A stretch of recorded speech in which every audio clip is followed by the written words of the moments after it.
Final head ওয়াশটি খুবই important. আমি fully দেখিয়ে দিচ্ছি যে কিভাবে ফাইনাল হেড ওয়াশ করতে হবে। তার জন্য প্রথমে আমাদের কিছু বয়েল ওয়াটার নিতে হবে। এটার সাথে যেকোনো বেবি শ্যাম্পু মিক্স করে ফেনা করতে হবে প্রথমে।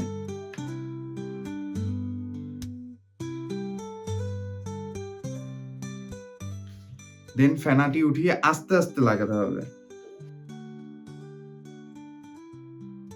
তো এভাবে অন্তপক্ষে 10 মিনিট রেখে দিতে হবে। তো 10 মিনিট হবার পরে আপনারা আরো অল্প কিছু ফেনা করে নেবেন। তো ওই ফেনা অল্প কিছু নিয়ে মাথায় হালকা হালকা রাবিং করবেন। প্রথম ওয়াশে অতিরিক্ত রাবিং করা যাবে না, খুবই হালকার উপরে রাবিং করতে হবে। তো এটা সবসময় খেয়াল রাখবেন।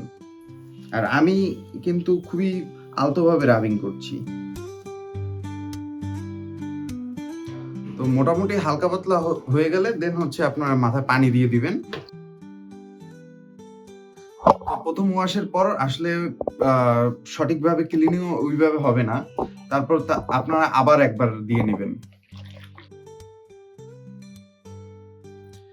ইভেন এখন আপনারা আপনাদের ডোনার এরিয়া যেখানে আছে, যেখান থেকে চুল নেওয়া হয়েছিল, সে যেখান থেকেই হোক, হয় পিছে, সাইডে বা হচ্ছে আমার মতো বিয়ার্ডে, আপনারা একটু ফেনাটা এখানেও ইউজ করবেন।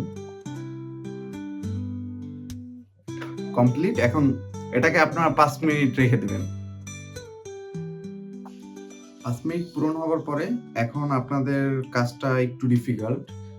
সেটা হচ্ছে আপনারা আবার কিছুটা ফেনা নেবেন। ফেনা নিয়ে এটা আপনাদের যেখানে যেখানে এরিয়াটা আছে ওই এরিয়াটায় কভার করে দিবেন। কভার করে দেওয়ার পরে এর আগের বার খুব স্লোলি আপনারা রাবিং করছেন, এবার বলবো কিছুটা হার্ড রাবিং করেন, মানে কিছুটা, অতটা হার্ডও না, কিছুটা। তো আপনাদের রাবিং কমপ্লিট হলে আপনারা হয়তোবা আমার হাতে দেখতে পাচ্ছেন কিছু হেয়ার চলে আসতে পারে। তো এইগুলো নিয়ে আসলে এইভাবে ভয় পাওয়ার কিছু নাই, এটা স্বাভাবিক। এটা আপনার ট্রান্সপ্লান্টেড হেয়ার অথবা ন্যাচারাল হেয়ার দুইটাই পড়তে পারে। তো এটা আবার রিগ্রো করবে, এটা নিয়ে আপনারা ভয় পাওয়ার কোনো কারণ নাই। তো রাবিংটা কমপ্লিট করার পরে তো আমি আর একটা ওয়াশ দিয়ে দিচ্ছি। তো আপনাদের সেকেন্ড ওয়াশের পরে এখন থার্ড ওয়াশের দিকে যেতে হবে।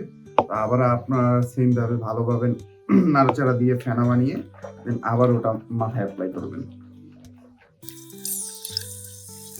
এখন আপনারা আবার 5 মিনিটের জন্য ওয়েট করুন, দেন আবার আরেকটা খুব ভালো একটা ওয়াশ দিতে হবে। তো 5 মিনিট শেষে আবার আপনার যেখানে এখন পর্যন্ত ভালোভাবে ক্লিন হয়নি ওইখানে ভালোভাবে এখন রাবিং করে ওইটাকে তুলে ফেলার ট্রাই করবেন। কমপক্ষে 90% ব্লাড ক্লটস রিমুভ করার ট্রাই করবেন এই হেড ওয়াশটায়।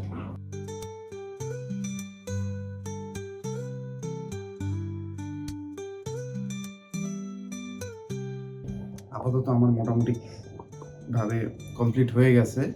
তো দেখেন যে ফার্স্ট ওয়াশের পর সেকেন্ড ওয়াশের পর থার্ড ওয়াশে ক্লিন করতে হবে আপনাদের।